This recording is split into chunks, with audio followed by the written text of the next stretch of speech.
روحیں کہاں جاتی ہیں، یعنی نکل تو گئی روح، اب روح کہاں جائے گی؟ تو روحوں کے حوالے سے یہ مختلف ہے، حسب مراتب، جس قدر آدمی نیک ہے تو اسی طرح اس کی روح اسی طرح سفر کرتی ہے اور آزاد ہو جاتی ہے۔ دنیا کے اندر تو گویا کہ وہ ایک جسم میں قید ہے، مرنے کے بعد وہ آزاد ہے اور کہاں کہاں وہ سیر کرتی ہے۔ حضرت مولا کائنات شیر خدا علی المرتضیٰ کرم اللہ تعالی وجہ الکریم آپ فرماتے ہیں ارواح المؤمنین فی بئر زمزم، کہ مومنوں کی جو روحیں ہیں یہ زمزم کے کنویں پر، چائے زمزم پر ہوں گی۔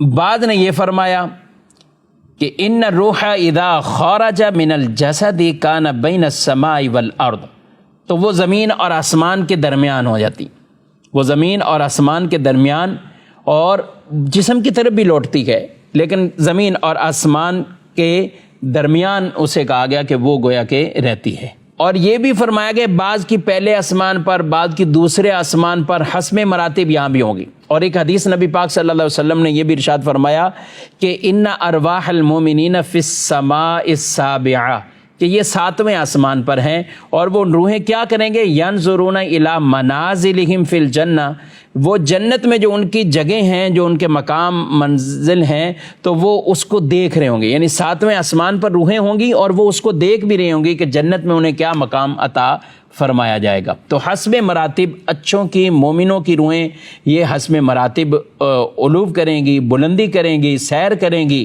اور سنن ابو داؤد شریف کی حدیث نبی پاک صلی اللہ علیہ وسلم نے تو یہاں تک بھی ارشاد فرمایا وہ جو روح ہے وہ ایک پرندوں کی صورتوں میں، یہاں تک کہ پرندے جس طرح اڑتے ہیں تو وہ پرندے کی طرح وہ بھی اڑیں گے، یہاں تک کہ جنت میں جا کر جنتی پھل وہ کھائیں گی، جنتی پھل کھائیں گی، جنتی نہروں سے پئیں گی۔ یہ روحوں کے مقامات کو بیان فرمایا گیا۔ اور بعض روایات کے اندر شہداء کی روحیں وہ پرندے جیسے ہیں، اڑتے ہیں، تو اسی طرح ان کی روحیں بھی وہ اڑتی ہیں اور وہ سیر بھی جنت کی کرتی ہیں۔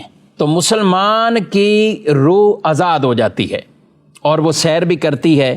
یہاں تک ارشاد فرمایا اذا مات المومن، جب مومن مرتا ہے، یخلی سربہ یسرح حیث شاء، تو پھر اس کے راستے کھول دیے جاتے ہیں، اس کی راہ کشادہ ہو جاتی، کھول جاتی ہے اور جہاں چاہے وہ سیر کرتی ہے۔ یہ مومن کے لیے ہیں۔ کافروں کے لیے تو یہ فرمایا گیا کہ یا تو اس کے جو ہے وہ مرگٹ پر یا اس کی قبر پر، یا جو برہوت نامی کنواں یمن کے اندر ہے وہ اس کے اندر اس کی روحیں قید کر دی جاتی ہیں، محبوس کر دی جاتی ہیں۔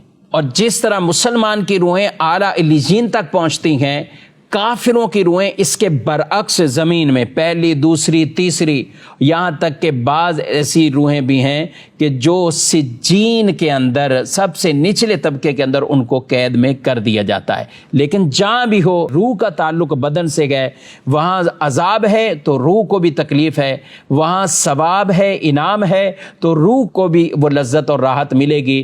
مومن کی روح کو لذت ملے گی، راحت ملے گی، کافر کی روح کو تکلیف ملے گی، اذیت اور عذاب ہوگا۔